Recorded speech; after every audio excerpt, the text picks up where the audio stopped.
ایسے جاتا تھا کہ ماضی میں جو پریس کانفرنسز جہاں پر کروائی جاتی تھی وہ زبردستی کروائی جاتی تھی اور اس کے بعد پارٹی چینج کروائی جاتی تھی. آپ بھی ابھی وہی کردار ادا کر رہے ہیں, پیار سے کر رہے ہیں, زبردستی کروا رہے ہیں. ایک یہ بتائیے گا, دوسرا آپ نے یہ کہا تھا کہ میں 13 یا 18 گارڈ میں نے گاؤں سے بلوائے ہیں, تو آپ کو نہیں لگتا کہ اتنی پریس کانفرنسز کے بعد واقعی آپ کو گارڈ بلوا لینی چاہیے؟ جی, میں آپ کو سب کے ساتھ ایک چیز شیئر کر دوں, تمام سن لیں, اور پوری قوم سے بھی میری استدعا ہے. میں سمجھتا ہوں کہ میں اپنی زندگی کے انتہائی خطرناک موڑ سے گزر رہا ہوں. میں بالکل موت کے دہانے پہ ہوں.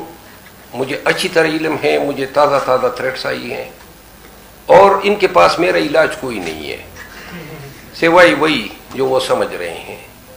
اور میں صرف ایک چیز کہنا چاہتا ہوں, اس میں ایک کے پی کا سیاستدان ملوث ہے. دے وانٹ ٹو ایلیمینیٹ می, وہ ختم کرنا چاہتے ہیں مجھے.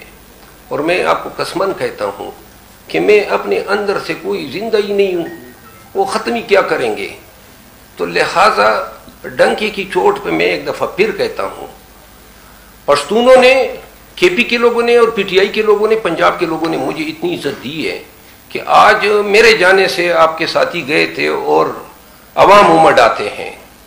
میں کبھی بھی کسی بھی قیمت پہ اس عزت اور احترام کو, ان کی آنکھوں کو نیچے نہیں ہونے دوں گا. اور دوسری بات, میں تمام کو علم ہونا چاہیے کہ میرے لیے, میں اچھی طرح سمجھتا ہوں, شاید 2 دن ہو 4 دن ہو, لیکن یہ قربانی دینی ناگزیر ہے اور پاکستانیوں کو دینی ہوگی. اور کوئی ایسے ملک میں زندہ رہنے کی کوئی خواہش ہی نہیں ہے جہاں قانون کی حکمرانی نہ ہو, جہاں غریب, معذور, مجبور عوام جو ہیں ان کے ساتھ یہ رویہ اپنایا جا رہا ہو. تو لہذا عزت کی موت بہتر ہے اس غلامی کی زندگی سے جو آئندہ وقت میں اس قوم کا مقدر بننے والی ہے.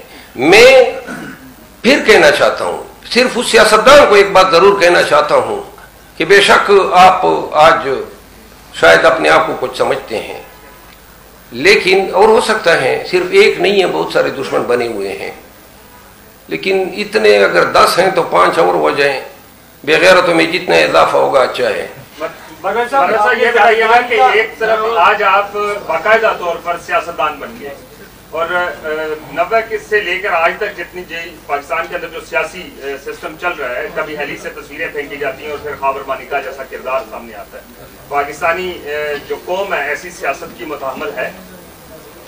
دیکھیے, خاور مانیکا, آپ کو میں یہی تو عرض کر رہا تھا, خان کا دست بازو بننے یا پی ٹی آئی کا پیغام پہنچانے یا عوام کو ہمت حوصلہ دینا, اس کے پیچھے واحد محرک یہ ہیں کہ بحیثیت وکیل میں سمجھتا ہوں کہ اس ملک کی قسمت جو ہے وہ رول افلاح ہونی چاہیے. خاور مانیکا اور خاور مانیکا جیسے بیویوں کردار جنہوں نے اپنے بیان طوطی کی طرح رٹائے ہوئے پڑے, ایسے عوامل کو, ابھی آپ کے ساتھی نے سوال کیا کہ جی یہ زبردستی کی پریس کانفرنس ہے, اللہ تعالیٰ نے وہ جو ساتھی تھا وہ کدھر چلا گیا, ماشاءاللہ, تو کھوپڑی تو آپ کی بڑی ہے.